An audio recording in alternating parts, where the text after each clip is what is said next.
Kumusta mga kaibigan? Isang kwentong muli ang aking ibabahagi sa inyo na tiyak nakapupulutan nyo ng aral. Pero kung bago ka pa lang sa aking channel, ay pakilike po ng ating video. Pakiclick ng subscribe button, gayon din ang bell icon para lagi po kayong updated sa mga parating pa na upload. Naging masaya ang hapag naming pamilya. At sa wakas, ay nakumpleto kaming muli matapos ng 5 taon. Napuno ng tawanan ang buong durasyon ng pagkain namin dahil na rin sa pangunguna ni Jenny. At bukod pa doon, ay naging sentro ng aming atensyon si Ethan. Tuwang-tuwa si nanay at tatay sa kanya. Kaya nga, ay hindi mapakawala ng mga ito ang apo nila.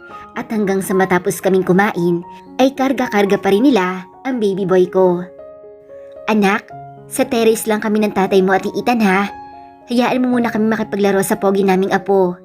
Malawak ang ngiting sambit ni nanay bago ito sumunod kina tatay. Tumango naman ako. Sige lang po nay, nakangiti ko namang tugon sa mga ito. Natutuwa lamang ako at sa kabila ng pagkakamaling nagawa ko noon ay natanggap pa rin nila kami ni Ethan. Siguro, totoo nga talaga ang kasabihang natatalikuran ka ng lahat ngunit hindi ang iyong pamilya. Magagalit lamang sila sa iyo o madidismaya, but the end of the day, sila pa rin ang matatakbuhan mo. Grabe Isabela, napakapogi talaga ni Ethan ano? Tila hindi pa rin makapaniwalang sambit sa akin ni Jenny. Nasa kusina kami ngayon dalawa at nagliligpit ng pinagkiinan namin. Nagpresenta na akong tumulong kahit ayaw ni Jenny at nakakahiya naman sa kanya. Ani ko, ay isipin na lamang nito, ito rin ang ginagawa namin noon sa bahay nila nang nakatira ako sa kanila. Isa pa, ay na-miss ko rin siyang kakwentuhan sa personal. Bihira lang din kasi kaming mag-usap ng matagal sa messenger. Pareho kasi kaming busy na dalawa. Pero tingnan mo nga naman, pareho na kaming nakapagtapos ni Jenny. Nauna siya sa akin ng 1 taon at tumigil naman ako noon nang pinagbubuntis ko pa si Ethan. At ngayon nga, pareho na kaming may trabaho. Pumapasok ngayon si Jenny bilang manager ng isang hotel sa downtown. Siyempre, mana sa akin yun. Nakangiti ko namang tugon sa kanya. May pagmamayabang pa sa boses na sambit ko sa kanya. Alangan kasi na sabihin kong mana ang anak ko sa walang kwenta nitong ama. Ang mga ganoong bagay ay hindi na dapat ipinagmamalaki pa. That's not something to be proud of. Lalo na at ilang beses na itinanggi ni Nathan ang anak ko. Inakala pa nitong anak ko ito sa iba. Kaya dapat lang din ay hindi namin siya kilalanin bilang ama ni Ethan. Sapat nang si Fiero ang alam ng anak ko at alam ko naman na balang araw ay maiintindihan niya ang lahat. Nailing si Jenny sa naging tugon ko. Sorry ha Isabela, pero hindi rin. Si Nathan talaga ang kamukha ni Ethan. Labi nga lang ang nakuha sa'yo, pero halos lahat ay sa tatay niya na. Hindi niya tatay si Nathan, Jenny. Anak ko lang si Ethan. Walang anak dito ang demonyo na yun. Mababa ang boses sa tugon ko. Pilit kong kinokontrol ang galit ko. Ayos lang naman sa akin kung hindi talaga ako ang kamukha ni Ethan. Tanggap ko naman iyon. Maging sino man ang maging kamukha nito, ay mamahalin ko pa rin siya. Lalo na at galing siya sa akin at dugo at laman ko siya. Ang ayaw ko lang ay ang i-address pa rin si Nathan bilang tatay ng anak ko. Dahil samantalang simulat sa pool ay hindi ito nagpakatatay sa anak ko.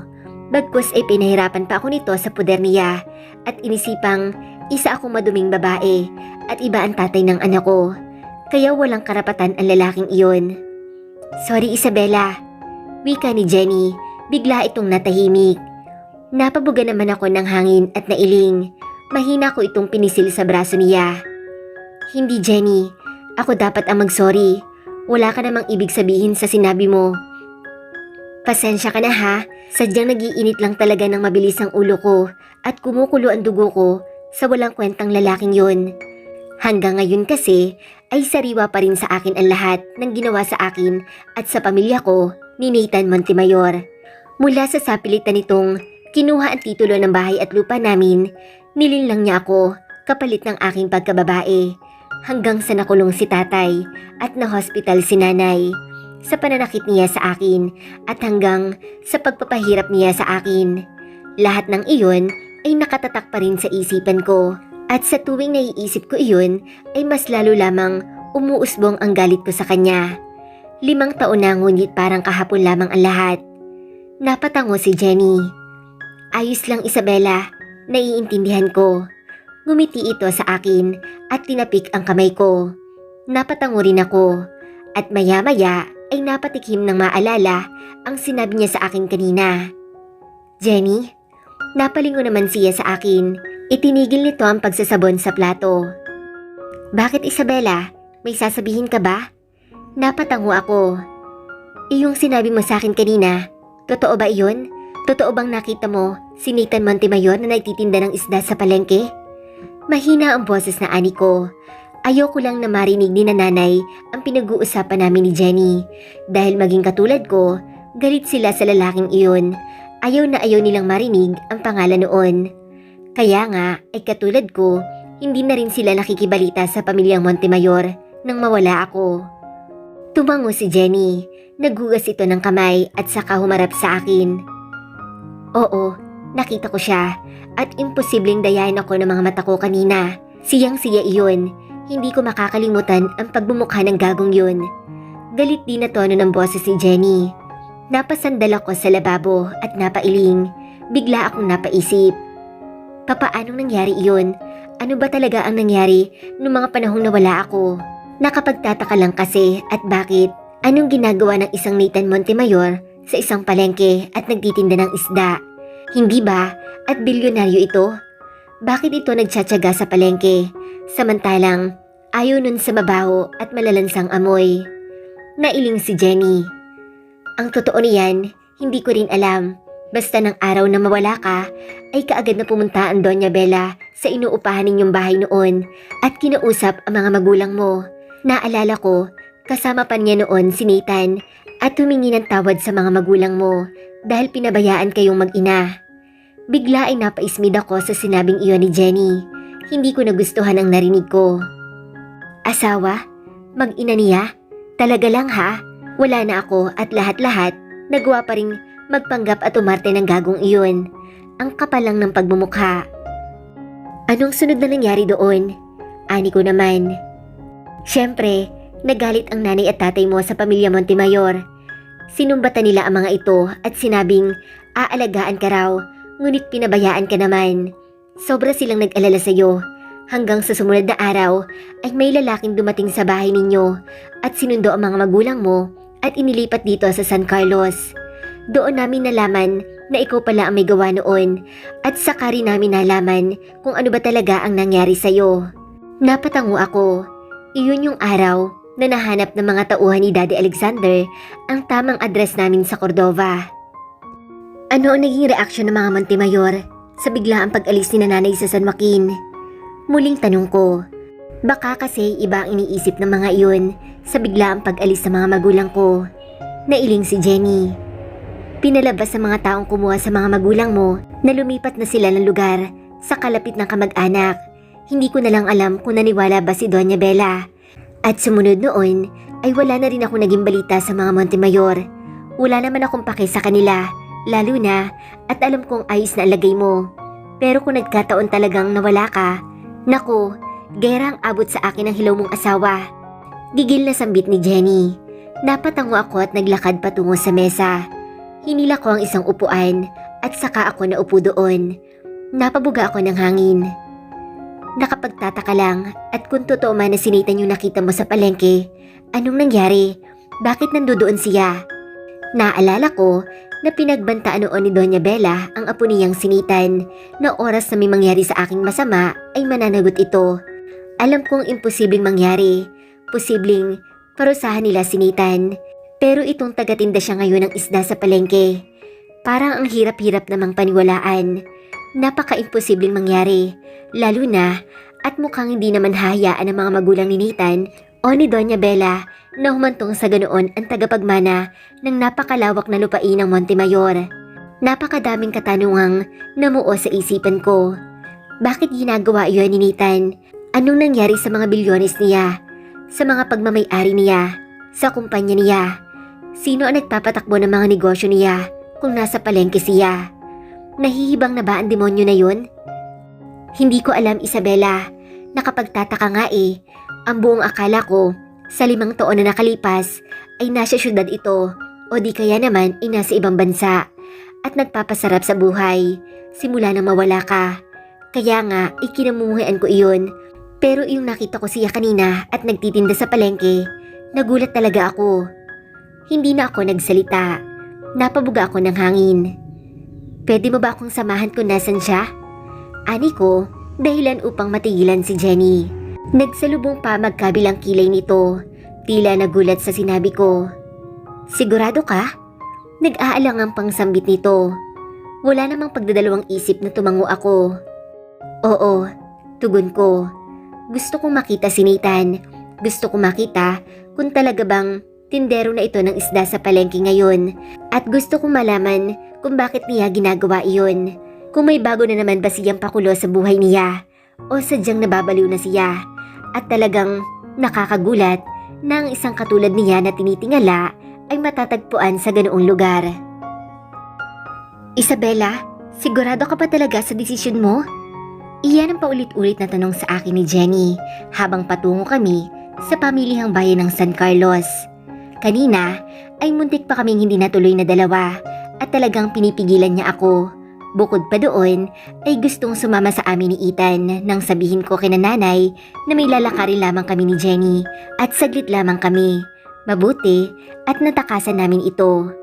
Mula sa aking sasakyan na minamaneho ko, napalingon ako sa kanya. Tumango ako. Sigurado ako, Jenny.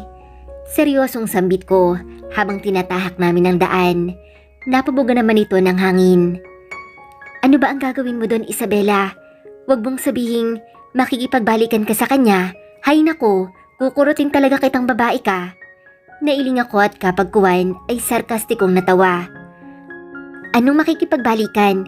Hindi naging kami, no? Nakangising tugon ko. Hindi pa ako nahihibang para gawin ang bagay na iyon. At isa pa, ay wala akong nararamdaman na pagmamahal sa lalaking iyon. Wala akong pagtingin doon. Sino ba ang magkakagusto sa lalaking katulad noon? At kung may nararamdaman man ako kay Nathan, iyon ay ang pagkamunghi ko dito dahil wala itong kwentang tao. Eh anong pakay mo doon? Magpapakita ka, Isabela? Baka kunin niya si Ethan. Baka guluhin ka ng mga Montemayor. Oras na malaman nilang nandirito ka sa Cordova. Nag-aalalang tugon sa akin ni Jenny. Huwag na lang kaya tayong tumuloy. Aniya pa sa akin. Umiling ako. Hindi niya makukuha sa akin si Ethan. Wala siyang karapatang gawin ang bagay na iyon at kaya ko ring protektahan ang sarili ko mula sa mga Montemayor. Matigas sa saad ko. Makapangyarihan ng mga Montemayor. Hindi ko maitatanggi iyon. Ngunit ganun din naman si Daddy Alexander. Kayang-kaya ako nitong protektahan mula sa kanila. At panigurado na hindi rin nila kami hahayaang mag-ina na lumapit mula sa mga Montemayor. Hindi na imik si Jenny hanggang sa namayani na ang katahimikan sa loob ng sasakyan. Ilang saglit pa ay tanong ko na ang pamilihan ng San Carlos. Naghanap ako ng space kung saan ko pwedeng igarahe ang sasakyan. At bago lumabas, nagsuot ako ng sombrero at nagwig at nagmas. Sapat na upang walang makakilala sa akin. Tara na, seryosong sambit ko kay Jenny bago ako tuluyang lumabas ng sasakyan.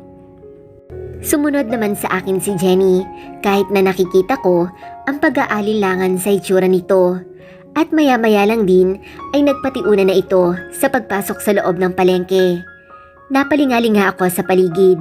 Pinagmasdan ko ang mga tao at hindi ko maiwasang mailing sa mga nakikita ko. Kung totoo ngang si Nathan ang nakita dito ni Jenny, ay hindi ko lubos maisip na kaya magtagal ni Nathan sa ganitong lugar. Mayaman ito at maselan, kaya papaanong nagtitiis siya sa ganitong lugar. Dito, Isabela, dinig kong wika sa akin ni Jenny. Lumiko kami pa kanan at mula sa gulayan, nakarating kami sa mga nagtitinda ng isda. Inilinga ko ang paningin ko at hinanap si Nathan. Nasaan siya? Sambit ko at inayos ko ang suot na salamin. Napabuga ng hangin si Jenny at saka itinuro ang lalaki sa kanang bahagi ko. Ayun siya, sa pwestong iyon. Yung lalaking kupas na kupas ang pantalon. Ayun yung asawa mo. Aniya. Napalingon naman ako doon at saktong pagtingin ko, Bumungad sa paningin ko ang lalaking pinipilahan ng mga kababaihang customer. Wala itong saplot pang itaas at nakalugay lamang ang mahabang kulay tsokolating buhok nito. Natigilan ako. 5 taon na ang nakalipas. Matagal kong hindi nakita ang hitsura niya. Ngunit ang lalaking pinagmamasdan ko na abala sa paglilinis ng isda ay sigurado akong ang bilyonaryong si Nathan Montemayor. Ano? Tama ako, hindi ba? Narinig kong wika ni Jenny mula sa kaliwang gilid ko. And I was too stunned to speak. Hindi ako makapaniwala sa nakikita ng dalawang mata ko na naging dahilan upang mamuo ang sari-saring tanong sa isipan ko. Anong ginagawa niya dito? Anong ginagawa ng bilyonaryong iyan dito? Ano ang nangyari sa kanya? Dapat ay nasa kumpanya ito at nagpapalamig sa opisina niya. O kung hindi naman, ay nasa babae niya. Anong nangyari sa kanya? Ito ba ang naging kapalit ng sinasabi ng pamilya niya nang mawala kami ni Ethan sa buhay niya? Natigilan ako nang bigla ay napagtanto ko iyon. Napabuga ako ng hangin. Inihakbang ko ang mga paa ko patungo sa pwesto ni Nathan. Ngunit hindi pa man ako nakakalayo nang maramdaman ko naman ang pagpigil sa akin ni Jenny. Isabela, naramdaman ko ang paghawak nito sa kanang kamay ko. Agad namang nagsalubong ang magkabilang kilay ko dahil sa ginawa niyang iyon. Bakit, Jenny? Lalapitan ko si Nathan. Umiling ito. Saka na lang, kailangan nating umalis dito. Umiling naman ako. Bakit nga? Gusto kong makausap ang lalaking yon. Gusto kong ipamukha sa kanya na mataas na ako sa kanya ngayon. Galit na sambit ko dito. Ngunit naging matigas si Jenny at hinila pa rin ako papaalis doon. Dumukwang ito sa akin. Kailangan na nating umalis at kanina pang napapatingin sa'yo. Baka bigla ay may makakilala sa'yo dito. Dumugin ka pa. Diyos ko, hindi kita kayang protektahan. Ang dami nila at babae lang ako. Anito at nilakasan na ang paghila sa akin. Tila natauhan naman ako dahil doon sa sinabi niya. Ang galit na unti-unting umuusbong sa puso ko ay agad ring naglaho. Napabuga ako ng hangin at nagpatianod na sa paghila sa akin ni Jenny. Ngunit bago pa man kami tuluyang makalabas doon, ay muli kong nilingon si Nathan. Babalikan ko siya. Babalikan ko ang demonyong tulad niya at ipapamukha ko sa kanya kung ano ang estado ng buhay naming dalawa. Napakuyom ako ng aking kamao at pilit na kinontrol ang galit ko. Tara na! Dinig ko pang wika ni Jenny at nagmamadali na sa bawat hakbang nito. Napatungo naman ako nang mapansin kong may napapatingin na nga sa akin. Bigla akong kinabahan. Wala pa naman si Fiero para protektahan ako. Inayos ko ang suot kong mask at dali-dali kaming pumasok sa loob ng sasakyan ni Jenny. Kapwa kami napabuga ng hangin. Muntik na, kaya tara na, bumalik na tayo sa inyo. Salubong ang magkabilang kilay na sambit ni Jenny sa akin. Halatang naiinis na ito. Hindi na lang din ako nagsalita at tahimik na tumalima na sa sinabi niya.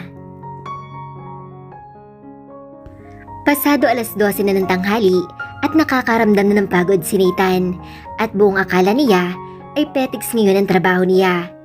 Ngunit gano'n na lamang ang gulat niya nang dumungin pa rin siya ng mga suko niyang babae kahit tanghali na siyang nagtinda. Akala niya ba ay bumili ang mga ito kay Maki? Bakit dinudumog pa rin siya ngayon? Nagsalubong ang magkabilang kilay niya. Nailing siya at binilisan pa ang pagkilos. Kailangan niya mag-overtime. Dapat kasi ibukod sa kanya ay kumuha pa ng panibagong tauhan ang matandang si Bido. Sa dami ba naman ang bumibili, hindi niya kayang pagsabay-sabayin ang mga ito. Nang matapos siya sa unang customer, ay tinanong naman niya ang sumunod dito. Ilang kilo sa'yo? Pagkausap niya dito. Tumugon naman ang babae at halata namang kinikilig pa at patili pa ang boses sa tono nito. At sa kalagitnaan ng pagkaliskis ng isda ay natigilan si Nathan at tila may nakamasid sa kanya. Kakaibang masid kumpara sa tinging ipinupukol sa kanya ng mga bumibili sa kanya. Inilingan niya ang paningin. Napatingin siya sa bandang gilid niya at agad na nagsalubong ang magkabilang kilay niya nang makita muli ang pamilya na mukha ng kaibigang si Isabela. Naglalakad dito papalayo sa pwesto niya. Ngunit ang lubusang nakakuha ng atensyon niya ay ang babaeng hawak-hawak nito ang palapulsuhan at hinihila papaalis doon. Bigla ay natigilan si Nathan at dinagundong ng malakas sa kalabog ang dibdib niya, lalo na nang mapansin na tila pamilyar ang likod noon. Tanaw-tanaw niya lamang ang mga ito at habang pinagmamasdan iyon ay may napagtanto siya at hindi siya pwedeng magkamali. Ang asawa niya iyon at tila may bumulong sa kanya na sundan ang mga ito. Kaya naman ay walang pagdadalawang isip na binitawan niya ang isda at kutsilyong hawak niya at takmang susundan iyon nang magsalita naman ang bumibili. Naku, nagmamadali ako, Pogi. San ka pupunta? Baka pwedeng asikasuhin mo muna yung binibili ko. Tanghali na rin kasi. Ani to sa kanya. Natigilan naman si Nathan. Napaigting ang kanyang panga at napabugas siya ng hangin. Bumalik siya sa pwesto at ipinagpatuloy ang kanyang ginagawa. Ngunit hindi niya pa rin maiwasang matigilan at napapaisip. Alam niyang imposibleng asawa niya ang kasama ng babaeng iyon, lalo na at ano naman ang gagawin nun dito. Ngunit merong parte sa isipan ni Nathan na nagsasabing hindi siya pwedeng magkamali at asawa niya iyon. Ang lalim naman ng pagbuntong hininga natin Napalingon si Nathan kay Maki nang marinig niya ang boses nito. Nailing siya. Pagod lang, tugon niya. Mula pa kaninang pagdating niya dito sa palengke, ay ngayon lamang siya nakapagpahinga at nakaupo. Paano ba naman kasi ay dinagsa pa rin siya ng mga mamimili. Ewan niya ba kung anong meron at parating ganoon. Hindi ba nagsasawa ang mga ito sa isda? Pare-parehong mukha lang naman ang nakikita niya araw-araw. Dinagsa ka pa rin kakaiba ka talaga. Natatawang sambit naman ni Maki sa kanya at saka naghila ito ng monoblocks na upuan at tumabi sa kanya. Hindi naman naimik si Nathan. Nakamasid lamang siya sa paligid at iniisip ang nakita kanina. Napabuntong hininga siya. Mabuti na lamang at pasado alauna na ng hapon. Nabawasan na mga bumibili kaya nakaupo na rin siya sa wakas. Swerte talaga ang gagong to. Narinig niyang bulong ni Maki sa tabi niya. Ang buong akala niya ay siya ang tinutukoy ni Maki. Ngunit nang lingunin niya ito ay nakita niyang abala ito sa pag-scroll ng cellphone nito. At nang mapansin ni Maki na nakatingin siya dito ay napalingon naman ito sa kanya. Napangisi ito. Kilala mo yung sikat na modelo? Si Isabela? Wika ni Maki. Napaayos naman ng upo si Nathan at bigla ay naging interesado siya dito.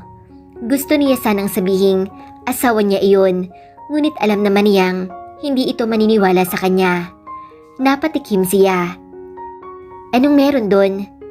Pilit niyang pinablangko ang hitsura niya kahit sa totoo lang ay nakuha nito ang atensyon niya. Nailing naman si Maki. Grabe, hindi ko akalain na taga Cordova pala iyon. Tingnan mo, may picture pa yung pinsan ko na nagtatrabaho sa hotel. Patunay na dumating na si Isabela kaninang umaga. Anito pa at imunestra ang cellphone sa kanya. Natigilan si Nathan. Napatayo siya bigla. Isa lang ang ibig sabihin nun. Tama ang kutob niya. Ang asawa niya ang nakita niya kanina.